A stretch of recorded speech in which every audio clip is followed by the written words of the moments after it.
Rejoignez dès à présent la grande famille des abonnés de votre chaîne Sika TV sur les réseaux sociaux. Sika TV, le vrai visage de l'actualité en Afrique, est en direct et en replay sur YouTube. Abonnez-vous et cliquez sur la cloche de notification pour ne rien rater. Nous sommes également présents sur Facebook et sur Twitter.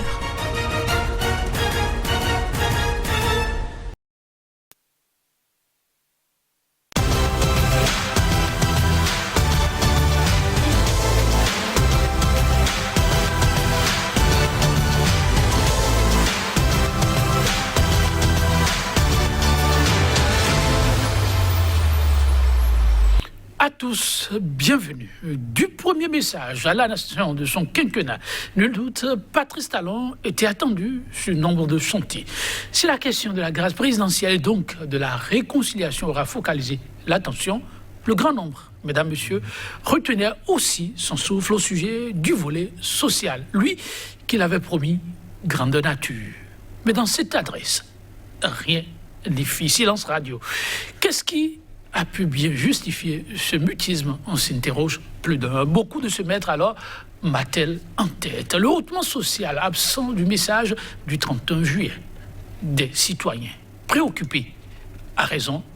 Le débat s'est tout de suite et maintenant avec nous en studio, un politique et un professionnel des médias. À ma gauche, M. Antoine Adoukonou, acteur politique, il est membre du BR, le bloc républicain soutenant les actions du régime au pouvoir. Monsieur Antoine Adoukonou, bonjour. Bonjour, monsieur Joël. Merci de répondre à notre invitation. C'est moi. En face de vous, comme un homme sérieux, un professionnel des médias, Jospezo Anago, ça fait aussi un moment par ici. Journaliste, il est analyste. Monsieur Jospezo Anago, bonjour à vous. Bonjour à vous, chers confrères. Bonjour à mon compatriote et bonjour aux téléspectateurs de Sika TV. Et vous répondre à leur façon. Chers invités, une fois encore, merci pour la disponibilité. Oui, ils étaient nombreux à tourner leur regard vers le chef de l'État. Situation socio-politique oblige, chacun attendant une réponse par rapport à une situation bien particulière. Mais ce qui a semblé réunir le grand nombre, outre la question de la réconciliation, c'est aussi celle du social. Et à travers ce message, aucun mot à ce sujet. Et d'aucuns de commencer à s'interroger. Le politique que vous êtes, M. Antoine Adoukonou, si vous devez vous prononcer sur cette absence du volet social lors de ce message, que diriez-vous? Non, je crois que je ne sais pas pourquoi l'absence de ce volet doit susciter si tant de problèmes ou bien d'interrogations. Je le dis parce que, d'abord, le discours d'investiture a parlé d'un mandat hautement social. Mandat, vous entendez bien, 5 ans. On n'a même pas encore fait un trimestre. Et déjà, il faut encore, dans des discours qui suivent, en parler. Moi, je pense que ce serait une certaine redondance, une certaine répétition. Puisque c'est sur 5 ans qu'on a promis le hautement social. On n'a même pas encore fait 3 mois. Et il ne faut pas que les discours qui suivent, tout le temps, ça soit une répétition. Mais le second élément, c'est qu'on va en venir tout à l'heure. J'ai l'impression qu'on a une mauvaise perception du hautement social. Et cette mauvaise perception fait qu'on peut effectivement s'attendre à ce que dans ce discours, qu'on en parle, puisque pris individuellement et mal compris ce que c'est que le social, chacun s'attend à ce que sa situation s'améliore immédiatement. Donc, à tous les coups, le chef de l'État parle, les gens veulent entendre qu'on s'intéresse à eux en parlant du social. Peut-être que c'est ça aussi qui a joué que les gens en parlent, sinon on n'en devrait pas en parler. Oui, pourquoi la situation préoccupe-t-elle autant les Béninois? je ne sais pas s'il faut dire heureusement, mais coïncidence pour coïncidence, la situation n'a pas manqué de retenir l'attention de bon nombre de confrères. Jospé Zouanago, sur ce plateau, on le rappellera, l'une de vos récentes publications y a consacré même une manchette, une enquête du terrain autre, pour parler de ce hautement social, vous avez dit, qui aurait disparu. Relatez-nous un peu ce qui aura motivé cet article. Merci, cher confrère. Je voudrais, sans répondre à mon vis-à-vis, dire que nous n'allons pas passer tout notre temps et le quinquennat est bientôt un autre quinquennat à créer les concepts et à les ignorer ensuite. Non. Vous n'êtes pas sans savoir que à sa prise de fonction, le chef de l'État a annoncé un certain nombre de réformes. Je dis premier mandat, bien entendu. Et puis, tout de suite, on s'est rendu compte que la vie devenait dure. Le quotidien des Béninois était devenu insoutenable. Le chef de l'État, il y a assez de repères pour le rappeler ici aujourd'hui, est monté à plusieurs reprises au créneau pour dire qu'il faut davantage serrer la ceinture. À chaque fois, il revenait dire, à chaque fois, en ce moment, personne ici n'a trouvé que c'était redondant. Le chef de l'État a plusieurs fois demandé à ce qu'on resserre les ceintures. Il ne l'a pas dit une seule fois. En ce moment, mon compatriote d'en face n'avait pas trouvé que c'était redondant de la part du chef de l'État. Il demandait à ses compatriotes de serrer la ceinture. Il l'a dit plusieurs fois. Et je voudrais qu'on me mette au défi, je mets au défi ici, quelqu'un de me dire qu'il l'a dit une seule fois. Il est jusqu'à aller dire, je ne suis pas fonphone, et je sais que tous ceux qui nous écoutent ou nous suivent ici ne sont pas fonphone, mais il disait, Mikudo Sia. En d'autres termes, veuillez garder patience, merci pour la patience. Il a dit, c'est-à-dire, on revient dire à quelqu'un de garder patience ou merci pour sa patience lorsqu'on sait qu'on l'a mise en attente. Le chef de l'État a mis sa population en attente. Et donc, ça, c'est le premier quinquennat. Déjà au premier quinquennat. Bon, et pourquoi vous voulez faire le parallèle avec... Tout à fait, pour que ceux qui pensent qu'il serait redondant, qui reviennent sur ce discours intéressant, c'est-à-dire ce pan intéressant de son discours, je voudrais leur dire, je voudrais les bouter dehors pour leur dire non, cet argument ne tient pas la route. Il n'y a rien de redondant que de rappeler sa politique. Mieux, à son investiture, le chef de l'État, cette fois-ci, pour rassurer ses compatriotes, sachant, il a reconnu à plusieurs occasions que le social n'était véritablement pas le fort de son premier quinquennat. Il l'avait reconnu. Et maintenant, il entame un second quinquennat et dit ce sera hautement social. Alors là, et puis ici, rappelons-nous, après son investiture, on a écouté son discours, certes, le discours d'investiture, mais quels sont les pans de son discours qui ont le plus fait tilt? Je dis, entre autres, mais essentiellement, ce détail. Vous avez, au sortir de ce discours, tout le monde disait, oh ben, désormais ce sera du hautement social. Du hautement social. Et donc ça veut dire quoi? Ça a capté l'attention des compatriotes, comme ces fameux propos, fameux discours politiques, je dirais, qui ont semblé nous faire croire que désormais la femme sera placée au centre des préoccupations de la gouvernance talon. Et ça, c'est depuis le quinquennat. Ça a été discuté même à l'Assemblée nationale. Aujourd'hui, regardez un peu, au sein de l'Assemblée nationale, combien de femmes on peut considérer. Au sein du Conseil électoral, 0 femmes. Malgré que le chef de l'État soit intervenu pour dire « j'aurais souhaité ». Mais lui-même, il a désigné 2 membres dans ce Conseil. Il n'y a pas de femmes. Pourtant, le chef de l'État a été le défenseur numéro 1, dit-il à chaque fois, de la femme béninoise. On en est où aujourd'hui? Donc, il n'est pas du tout exagéré de rappeler au président de la République, mais tiens, vous aviez tenu tel discours, vous aviez tenu telle promesse, où on en est. Et donc cette promesse à son investiture, les Béninois l'ont capté. Il devrait maintenant développer, il n'a pas développé ce que c'est que le hautement social. Il a dit ce sera désormais hautement social. Sa politique ou son intervention. Le message à la nation devrait pouvoir situer les Béninois. Parce que le chef de l'État s'est amusé même à faire un bilan. Il a dit, bon, à ce niveau, c'est très bien. Désormais, nous pouvons nous passer de ceci. Nous pouvons déjà nous réaliser. Notre destin entre nos mains et tout le reste. Ben, ce hautement social qui a capté l'attention de toute une nation, on n'en a plus jamais entendu parler. Et mieux encore, lorsque on feint de me dire ici qu'en fait, le hautement social, on n'est qu'à 3 mois et que... Mais non, il n'y a pas... C'est dès l'instant qu'on devrait sentir que ça se passe. Ou alors, y a-t-il un baromètre pour que c'est peut-être à partir de la 2e année ou de la 3e année. Alors là, politiquement parlant, je ne suis nul, j'avoue. Mais là, je suis curieux de savoir à partir de quand l'hautement social. Parce qu'en fait, les ceintures qui sont serrées ne sont pas encore desserrées. À moins qu'on ne me dise ici encore sur ce plateau que les ceintures sont déjà desserrées. Bon, monsieur Antoine Andoukonou, politique, il vous le dira, ça, c'est pendant le quinquennat, oui. Les politiques, depuis les ceintures plutôt serrées, durant le premier quinquennat, avez-vous l'impression qu'elles sont désormais desserrées? Non, je crois que serrer la ceinture, le chef d'État finit par donner le contenu. C'est de cesser de voler. C'est ça, le chef d'État même a fini par donner le contenu. Le débat a fait plusieurs polémiques. Non, mais vous pensez que c'est le concept qu'il faut retenir? Non, celui qui a donné son concept a fini par dire ce que moi j'entends par là, c'est de cesser de voler. Ah oui, et l'allégorie du repas qui était sur le feu, annoncé depuis Parakou. J'en viens.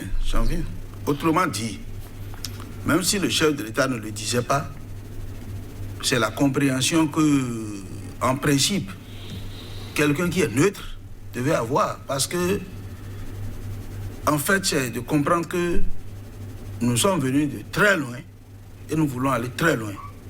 Et pour donc le faire, il doit falloir que chacun se sacrifie pour qu'on y arrive. Dans les sacrifices, vous devez consentir que les facilités que vous avez de façon régulière dans le temps, en confrontation avec les réformes, peut disparaître. Si vous vous retrouvez dans un cas pareil, ne pensez pas que je suis un chef d'État qui est venu faire du mal à la population. C'est dans le but que la gouvernance n'est pas seulement l'affaire des gouvernants, mais c'est l'ensemble du peuple béninois qui s'y met. Chacun à son niveau doit faire son effort. Donc, c'est en faisant cet effort, en fait, que vous êtes en train de serrer la ceinture. C'est la compréhension qu'il faut avoir. Si vous avez l'habitude, par exemple, de ne pas faire vos déclarations fiscales et que, par conséquent, vous ne payez pas l'impôt, vos entreprises vivent dans l'informel et vous faites vos activités. Et qu'il est arrivé qu'on fasse des réformes et que tout est digitalisé et que vous êtes nécessairement obligé de faire les déclarations, de payer l'impôt puisque tout est en ligne, si vous pensez à vous-même, vous pouvez dire que sous ce régime, il n'y a pas le social parce que ce que vous avez l'habitude d'engranger comme recette, parce que vous êtes en train de corriger l'État, vous comprendrez que ça va diminuer. Alors, restons dans ce registre d'engagement du chef de l'État, parce que sur cette question de ceinture, ça va désormais dans tous les sens. Le débat, on l'a fait plus d'une fois. Le sens le plus... Alors, l'allégorie de repas sur le feu annoncé par le chef de l'État à l'entame de son quinquennat. Avez-vous l'impression que le repas a désormais été pris et puis les populations servies et convenablement? Non, je pense que il faut faire la liaison entre serrer la ceinture et finalement le hautement social qui répond à ce que vous dites là. Oui, c'est-à-dire, quand on dit que le repas est sur le feu, la compréhension que moi j'ai, c'est que nous allons serrer la ceinture. Nous allons faire le sacrifice nécessaire, chacun à son niveau, que ce soit les gouvernants et les gouvernés, mais ces efforts ne resteront pas vains. Dans le processus de ces efforts, nous allons constater à l'arrivée que ça va permettre au pays de décoller. D'accord? Et dans le décollage, chacun aura le retour.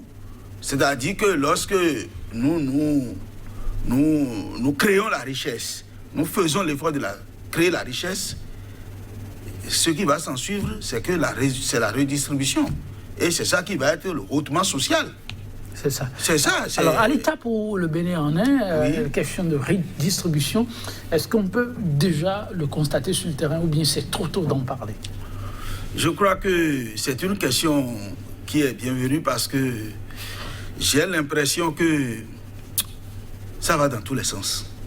Qu'est-ce qui va dans tous les sens? Ce qui va dans tous les sens, c'est que la compréhension d'abord du ce que c'est que le social, pas le citoyen. On ne va pas reprendre cette explication. Oui. Ça, ça a été à maintes reprises, ça a été expliqué. Les populations, vous avez vu les réactions, et le chef de l'État lui-même qui a annoncé que dans un environnement où tout manque, il faut travailler à ce que on arrive à s'autosuffire. Et il a exprimé cette fierté devant les députés. Et récemment, pour son second quinquennat, il a dit aussi on peut aujourd'hui se taguer d'avoir pris par le bon bout.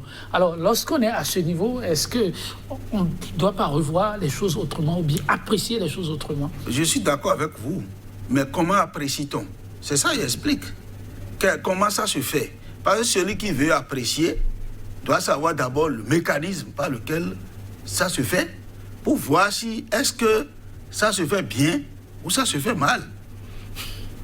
Le social, quand bien même le nom renvoie de façon sentimentale à un bien-être de tous. Ce n'est pas un bien-être de tous? Oui, c'est cela, mais cela n'en demeure pas que ça fait partie des politiques publiques de l'État. Il n'y a pas un social qui n'est pas organisé. Tout à l'heure, monsieur, mon vis-à-vis va me dire comment on peut faire le social. Parce que là, il doit être courageux pour me dire que le social, là, pour le faire, là, c'est comment on va le faire. Moi, je sais que de façon universelle, ce qui se fait dans tous les pays du monde, ça se fait en termes de protection sociale. L'État vous assure la sécurité sociale ou il y a l'assistance sociale. C'est ce qui se fait partout. Alors, actuellement, oui, protection sociale, oui, assistance sociale au Bénin, oui, c'est quoi l'état des lieux? Oui, ça dépend des... Je ne dis pas qu'il ne faut pas critiquer le gouvernement, parce que... Encore qu'on n'a pas parlé de ça. Non, puisque ce que je dis, chaque gouvernement définit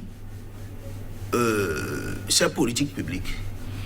Donc, sur cela, il peut y avoir des gouvernants qui peuvent avoir plus d'intuition que d'autres et qui peuvent définir des politiques où les gens verront que, bon, au plan social, ça prend plus vite. Mais tout dépend aussi des contextes. Oui, c'est la réponse à la question protection sociale, assistance sociale. Oui, c'est ce que je voulais dire, c'est quoi? Lorsque l'État veut procéder à votre sécurité sociale, il investit où? Il investit dans la santé, il investit dans la sécurité publique, il investit dans l'éducation, il crée des conditions. En fait, l'État s'intéresse au bien collectif. Ce n'est pas le problème des individus, parce que vous n'avez pas mangé chez vous aujourd'hui. C'est pas ça qui préoccupe l'État. Ah. Ce qui préoccupe l'État, l'État met les conditions pour que chaque citoyen puisse quand même en bénéficier, en profiter. Okay. C'est de ça la question. Il ne faut pas prendre le hautement social comme le problème que j'ai aujourd'hui là. J'attends l'État pour régler. Okay. Ça n'existe dans aucun pays. Voilà, Jos Peso Anango, la question de savoir, est-ce que les professionnels des médias en revenant sur cette question font finalement bien? Tout à fait, et d'ailleurs c'est leur rôle. Vous savez, parfois nous disons que le meilleur journaliste, c'est celui qui, dès que le prix du pain augmente, c'est celui qui l'annonce aussi, parce qu'il ressent ça au sein de la population. C'est juste... j'évoque ça de façon symbolique, pour dire que le pain, nous consommons le pain certes, mais quand on parle de pain, c'est le quotidien de l'individu. Je ne partage pas, bien entendu, le point de vue de mon vis-à-vis, qui d'ailleurs navigue beaucoup dans les concepts, ce qui me fonde à dire qu'il va falloir que le gouvernement organise un séminaire national pour que nous ayons une bonne appréciation de ces concepts qui vont dans tous les sens. Il a reconnu. Je ne pense pas, pour ma part, que parler de social suffirait, n'est-ce pas, de faire de la sécurité sociale ou... Qu'est-ce qu'il a dit d'autre? L'assistance sociale. L'assistance sociale, non. C'est du pipeau. Voilà. Du pipeau. Ce sont des contenants qui participent, n'est-ce pas, volet social, que moi je vois sous une autre envergure. Dites-moi. J'ai eu l'impression qu'il est resté à Cotonou, qu'il est resté. Non, allez-y. Dites-nous comment on peut faire le social. Comme je dis, on fera la discipline. Oui. On te fera la discipline de débat. Il vous a laissé parler, vous le laissez évoluer. Oui, allez-y. Alors, moi, je voudrais nous transporter d'ici. On quitte ici, on va un peu plus loin, on va dans le Bénin profond, où, contrairement à ce qu'il semble dire, les populations doivent avoir pour principale démarche lorsque chacun se lève, qu'est-ce que je vais manger? C'est-à-dire, le Bénin est constitué de plusieurs individus, 11 millions. Mais lorsqu'on dit que ça ne concerne pas les individus, je dis, mais alors là, on dit quelque chose de son contraire. Ben, le président gouverne qui? Il ne gouverne pas un pays comme ça. À l'intérieur du pays, il y a des individus, dont moi, dont vous, dont lui. Et donc, nous transportons quelque part, loin de Cotonou, à 110 km ou à 150 km de Cotonou. Il choisit la commune qui lui plaît. Et donc, on s'installe là-dedans. Et à l'intérieur, on verra que les gens peuvent se plaindre de ne pas avoir mangé, de ne pas avoir pris 2 repas tout au moins. À partir de cet instant, où est-ce qu'il met c'est parce qu'il a extrait l'individu du concept rôdement social. Parce qu'il a dit que ce ne sont pas les individus. Et ce sont les individus qui constituent la nation, de mon point de vue. Donc, le gouvernant, le chef d'État est obligé de s'occuper des individus. Et lorsque, par exemple, je ne mange pas, puisqu'il a bien dit, c'est pas ce que vous mangez qui nous intéresse, qui intéresse. Mais lorsque je ne mange pas et que vous m'envoyez aux soins, on va me soigner comment? Je serai toujours malade. Si je n'arrive pas à prendre tout au moins 2 repas par jour, vous aviez beau mettre les vaccins et tout ce que vous voulez en place, je meurs. Et donc, c'est dire que si vous n'avez pas une bonne compréhension de ce que c'est que le volet social, je pense qu'il va falloir demander au gouvernement d'organiser un séminaire national pour que nous en ayons une compréhension. Mais là, ça attire mon attention sur ce que je pressentais. Je n'ai pas dit ce que vous dites, mais j'aurai l'occasion de rectifier. Ça m'amène à fortifier ma vision par rapport à ce que je ressentais depuis le début. Je me dis, on nous lance à la figure les concepts. Il vient de me dire que la meilleure compréhension, la vraie compréhension, c'est de considérer que quand on dit de serrer la ceinture, c'est toute autre chose. Alors, dans le monde entier, lorsqu'on demande à quelqu'un de serrer la ceinture, ça veut dire ce que ça veut dire. Lorsqu'on dit que le repas est déjà prêt, le repas est prêt, c'est que ce pourquoi on a souffert est déjà arrivé à terme et donc on devrait pouvoir en jouir. Est-ce que vous en jouissez? Vous, je ne sais pas, parce que mais au sein de la population n'en jouit pas encore. La population souffre. Les taxes se sont multipliées en plusieurs dizaines. Il y a aujourd'hui plus de 10 fois de taxes qu'on en comptait il y a 6 ans en arrière. Et ça n'a rien de social en plus. Lorsqu'on dit que le hautement social, c'est par exemple l'assurance, lorsqu'on veut assurer les motos, je suis d'accord, au plan juridique, l'assurationnel, c'est naturel. On peut accepter que lorsque vous assurez votre moto et vous voyagez, vous êtes protégé. C'est un petit pan, un pan minime du social. Je suis tout à fait d'accord qu'on ne peut pas dire on ne doit pas assurer les motos. Mais lorsque vous assurez les motos et que vous êtes dans les 2 KP, ou comment on les appelle, au fin fond du Nord, vous avez beau assurer votre voiture et tout ce qu'on veut. Mais les routes sont impraticables. N'est-ce pas là le social? Ce n'est pas la haie vive qui doit être le miroir de Tokutuna ou de Adja, Romain ou que sais-je encore. C'est ça aussi le social, parce qu'en fait, nous sommes à Cotonou, mais sachant que nos parents sont au village et ont besoin de manger individuellement, on a besoin de savoir de quoi ils souffrent. Alors, si on vous comprend très bien, à Cotonou, ça mange déjà à sa faim. Mais non, donc, il faut se déplacer vers les villages. Non, en fait, ce qui se passe, il y a certains intérêts qui sont à Cotonou et qui estiment que, parce qu'ils ont leur voiture, ils se déplacent, ils quittent la haie vive, parce qu'il y a l'assaltage, ils quittent la haie vive, ils vont juste à quelques encablures, ils sont dans des bureaux climatisés, ils estiment que tout marche très bien. Les princes de la République, en fait, tout marche très bien, le pays se porte merveilleusement bien. Mais je dis non, sortons d'ici. Même déjà, allons simplement à Vossa à côté. Je l'ai souvent évoqué. Vossa, c'est juste à côté. C'est à côté. Allons voir l'asphaltage à Vossa. En période de pluie, en période de crue, allez voir. Ce sont des populations béninoises qui vivent dans la misère. Je ne Alors, voudrais pas parler de... voulez-vous dire que le premier levier sur lequel on devra travailler, parlant du hautement social, c'est plutôt de s'assurer que le Béninois arrive à s'offrir au moins 2 repas par jour. Tout à fait, il ne revient pas au chef d'État de donner à manger au Béninois, mais d'offrir les possibilités pour que le Béninois puisse s'offrir. Je vous en prie. Non, je ne vous rejoins absolument pas. Je ne vous rejoins absolument pas. Je suis tout à fait désolé. Je dis ceci, c'est-à-dire les Béninois ont souffert dans leur peau. Je voudrais terminer sur un autre aspect. Vous voyez, on dégage les rues. Bon, c'est pas une mauvaise chose que d'offrir une bonne circulation, une circulation sinueuse et tout le reste. Non, pas du tout. Mais ceux qui s'y sont installés depuis plus de 60 ans, pour certaines situations, d'autres 50, 40 ans, 10 ans, 5 ans, la vieille mère qui nourrit ses petits-fils, rien qu'à partir de son petit commerce.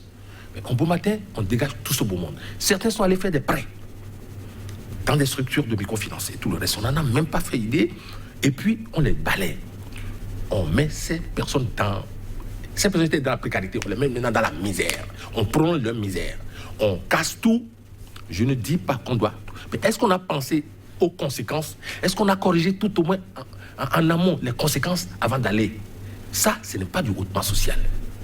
Les gens avaient déjà... Il y a une sorte d'environnement économique, même si c'est l'informel qui existait, mais qui faisait que l'économie même fonctionne. Parce qu'en réalité, je ne vois pas comment on dit on développe un pays où les habitants de ce pays seront en marge. Il n'y a pas de développement possible que je sache. Avez-vous vu des usines fonctionner alors qu'à l'intérieur du pays, c'est la paupérisation totale? Je ne pense pas que cela puisse marcher. Donc, on doit mettre au cœur du développement l'homme dans tout son environnement, y compris même la sécurité juridique fait partie du social. Merci, M. Jospin. On revient sur les aspects. Il y a eu tellement d'aspects évoqués ça et là. Alors, je ne prends pas le dernier volet que vous avez évoqué, qui est la reprise, la question des individus dans la société. Alors, ceux qui s'interrogent et se disent inquiets de ne pas avoir entendu le hautement social dans ce message, et le journaliste semble lier ça à la situation de chaque Béninois, la question de repas. Est-ce que le politique que vous êtes pense qu'il faut prendre par là pour en faire une préoccupation d'envergure? Ou c'est vraiment un sujet mineur et il faut concevoir ou orienter le hautement social autrement? Bon, je crois que nous n'avons pas beaucoup de temps. Voilà. Donc, on sera obligé... La question de spécification. Oui, je serai obligé d'être en résumé pour qu'on avance. Allons-y. Puisque, à écouter M. Perso, j'ai l'impression qu'il veut une chose et en même temps son contraire. C'est ça.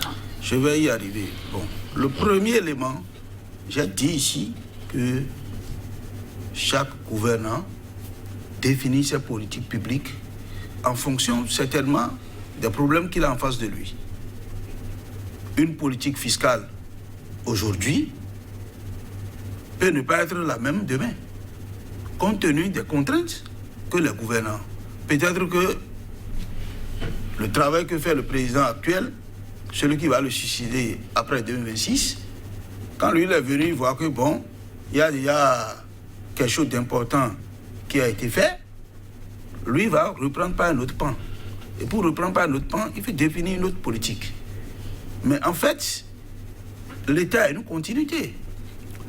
Si vous laissez des ardoises, ça va peser lourd sur celui qui va suivre, ainsi de suite, ainsi de suite. Je prends par exemple la politique salariale, par exemple. Le gouvernement précédent a fait le reversement des agents, des milliers de personnes, et a donc produit ce que nous pouvons appeler le fait générateur. C'est-à-dire, il a reversé les gens. Maintenant, il faut qu'il y ait la phase comptable. Il faut que les gens trouvent de l'argent. Les gens des rappels. Mais le gouvernement là n'est plus là, par exemple, pour gérer la question des rappels. Ça veut dire que lui, il a fait la phase peut-être administrative, mais la phase financière a rejailli sur le gouvernement suivant. le gouvernement qui vient, étant obligé de payer les gens, se voit déjà une première contrainte dans sa politique salariale. Mais quand lui va finir de payer les gens, le rappel, par exemple, sur 5 ans et que tout est vidé, la difficulté que lui, là, par exemple, a augmenté les salaires à quelqu'un, aux agents de l'État, parce que certainement, il est venu trouver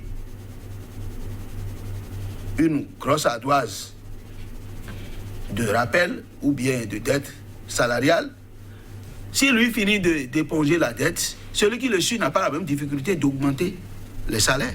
Donc, c'est pour dire que non. Dans le concret du Bénin. Janvier, aujourd'hui, le Bénin vous l'avez laissé développer toutes les théories possibles. Laissez-moi aller. On va vous laisser. Donc, comme je disais, vous avez dit, prenons un exemple. Voilà, c'est pour rester dans le concret. Est-ce que le Bénin a ce problème-là de salariés que vous avez évoqué?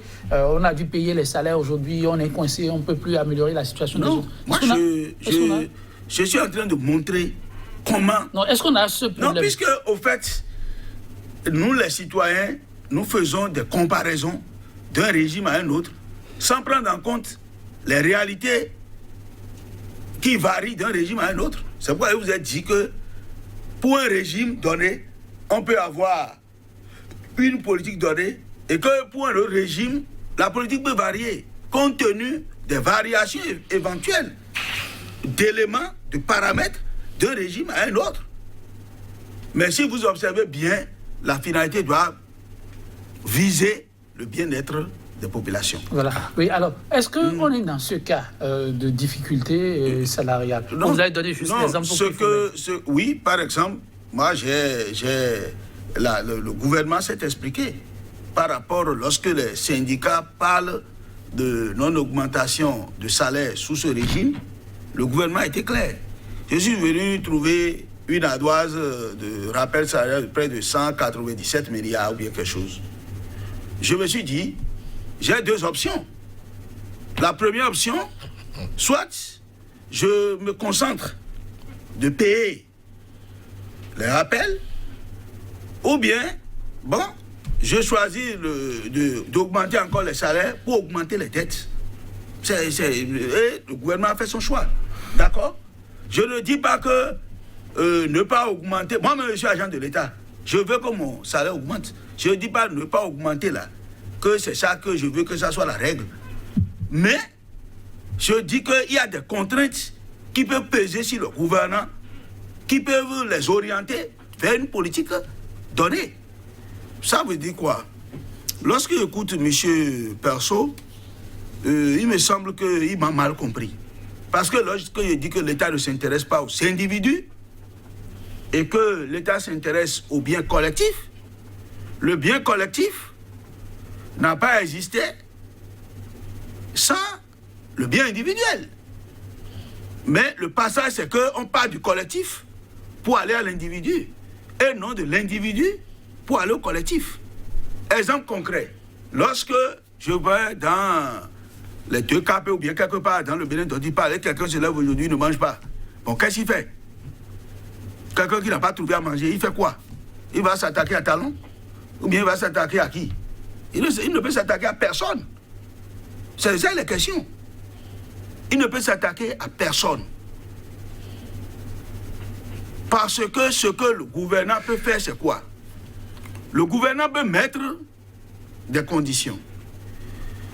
Vous voyez, ce n'est pas pour rien que le projet H est en train d'aller vers sa phase opérationnelle, où on met des critères pour choisir les foyers extrêmement pauvres auxquels le gouvernement va apporter des assistances. Pourquoi le gouvernement n'a pas dit on va prendre tout le monde?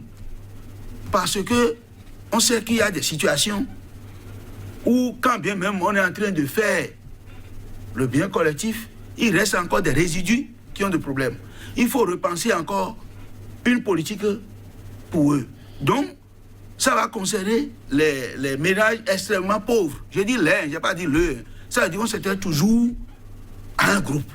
Vous voyez. Et dans le groupe maintenant, les individus, ça peut impacter les individus. Lorsqu'on trace une route, vous allez me dire que ce n'est pas du social. Mais je pense que tout à l'heure, il a dit que même si les gens ont la santé, il faut qu'il roule sur une bonne route. Ouais. Lorsque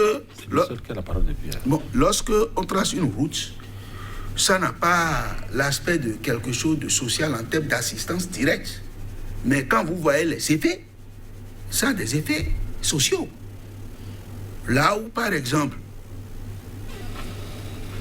on viabilise, vous êtes d'accord avec moi que où l'électricité vient, l'eau vient, tout vient, mais que tout change, que le loyer augmente, que le prix des parcelles augmente, que les gens trouvent des espaces pour commencer peut-être par ouvrir des boutiques, peut-être pas parce qu'il y a le courant à ouvrir par exemple des poissonneries, beaucoup de choses.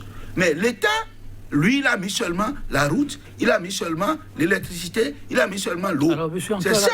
C'est ça, il fait. Le hautement social, en définitive. Mais il sait que... Est-ce qu'on y est déjà? Oui, mais... Où on demande aux citoyens de prendre patience. Non, moi je pense que nous devons nous fier aux statistiques. Moi, je ne parle pas de statistiques. Les renseignements disent quoi? Non, moi je parle des statistiques. Okay. Mais je pense que nous devons nous fier aux statistiques pour dire, voilà la situation en T. Lorsque l'État a mis la route, l'électricité, l'eau dans cette zone, quelle est la situation actuelle? Dans les statistiques dans l'ensemble, que dit le politique qui est en contact permanent avec ses militants à la base? Oui, comment le voyez-vous? Ce n'est pas les militants, je vais partir de moi-même. Vous-même? Moi-même, je me plains. Tu dis les militants, là, c'est il y a trop. Ah bon? Moi-même, en tant qu'individu, là, je me plains. Non, c'est pour faire, comme vous l'avez dit, holistique, partie des militants pour venir à vous. C'est pour dire quoi? Ce n'est pas parce que je me plains que cela signifie que rien ne se fait. Parce que l'économie, même par sa définition, est l'allocation des ressources rares aux besoins illimités. Ça veut dire qu'il n'y a d'économie que dans un environnement où les ressources sont limitées et les besoins, et les ressources sont limitées et les besoins sont illimités. Ça veut dire quoi? Il n'y aura pas de situation où on ne va pas se plaindre.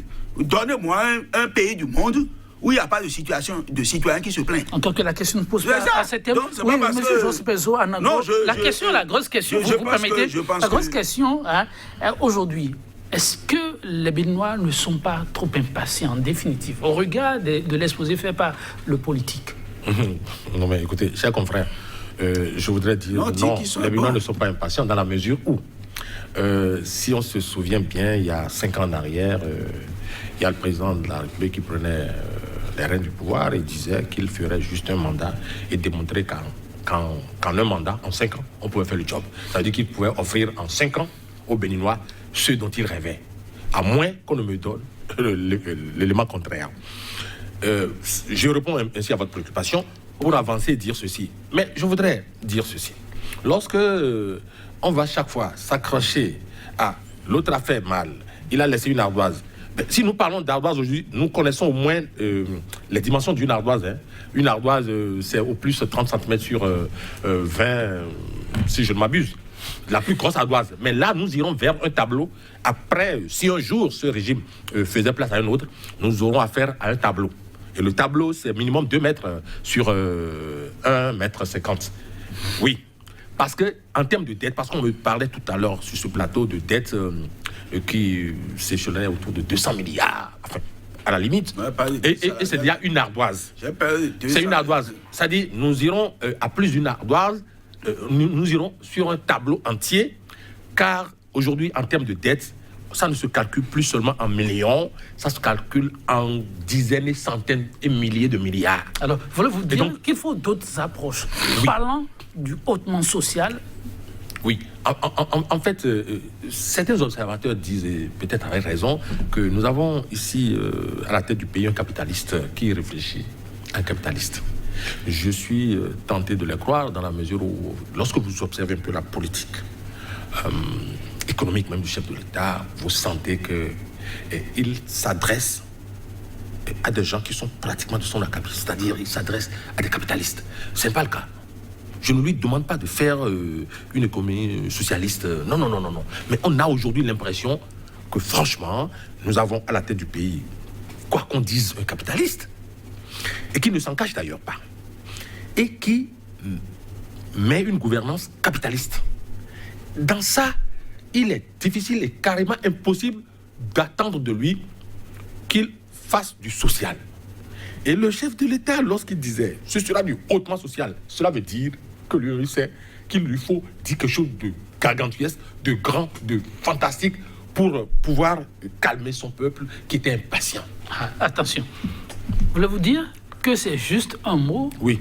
quand on parle du hautement social? C'est un concept qui a été vendu à l'investiture. La preuve, on n'en a plus entendu parler. Parce qu'en fait, il faut pouvoir avoir une démarche de captation du public pour dire hautement social. Le chef de l'État pouvait s'arrêter à mes prochaines actions seront véritablement sociales. Et puis il aurait parlé, le même français, seront sociales. Parce qu'en fait, on avait besoin donc, en de ça. disant hautement social, c'est pour apaiser.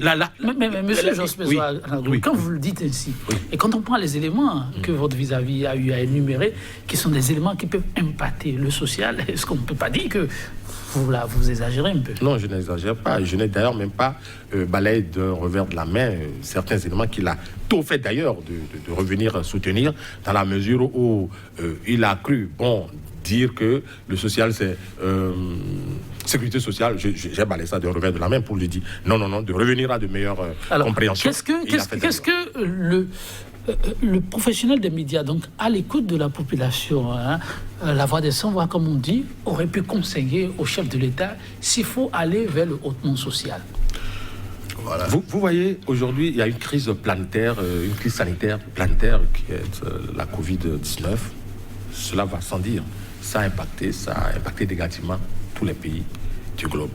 Et lorsqu'on revient chaque fois sur le cas du Bénin, parce qu'on ne peut que comparer des choses comparables. Oui, allons-y. On regarde le Togo, on regarde le Sénégal, on regarde les autres pays. On se dit, mais attendez, mais l'approche que ces pays ont eue par rapport à cette pandémie est beaucoup plus sociale que le Bénin. Qu'il veuille bien, mon contradicteur me dit non, que c'est faux, je le lui concéderai. Et moi, je vais sur des bases réelles, d'exemples concrets. Très rapidement, vos suggestions. Okay. Aujourd'hui, par exemple, lorsqu'on observe un peu ce qui s'est passé dans les pays limitrophes, dans d'autres pays où les gouvernements sont allés, je ne voudrais pas aller jusqu'au Gabon, non, je veux rester juste à côté, pour dire que les gouvernements sont allés au chevet des populations. On a observé. Lorsqu'on regarde le Bénin, par exemple, on regarde encore un autre pays à côté, on regarde le Togo, pour dire, rien que même sur les frais de test du Covid, parce qu'en fait, ceux qui prennent les avions ne sont pas forcément des richissimes. Vous et moi, nous pourrons être demain obligés de prendre un avion pour aller au Togo ou aller à Côte d'Ivoire ou ailleurs. Et donc, c'est à 52 000 au Bénin, jusqu'à l'heure où je vous parle. Pourtant, au niveau de la sous-région, les pays se sont entendus pour ramener ça à 25 000. Le Bénin a gardé les 52 000. Il y a un business extraordinaire qui se fait autour de cette affaire. Et moi, je dis, ce n'est pas social. C'est ça aussi. Parce que les gens se plaignent, nos concitoyens se plaignent. Aller-retour, ça vous fait 100 et quelques mille francs. Au moment où même c'est 0 francs en Côte d'Ivoire. 0 francs. Oui, parce que là, j'ai ces informations. Nous ne sommes pas en Côte d'Ivoire. Je suis d'accord. Mais, écoutez, nous sommes au Bénin. Est-ce que le coût de la vie est meilleur au Bénin qu'en Côte d'Ivoire? C'est ça. Vous répondez quoi? Je dis non. En Côte d'Ivoire, la vie est plus difficile. Pourtant, vous débarquez en Côte d'Ivoire aujourd'hui, à l'aéroport, vous faites Boigny ou quelque autre aéroport, vous ne payez plus. La note existe. Vous allez au Sénégal, c'est pareil. Mais au Bénin, vous ne payez.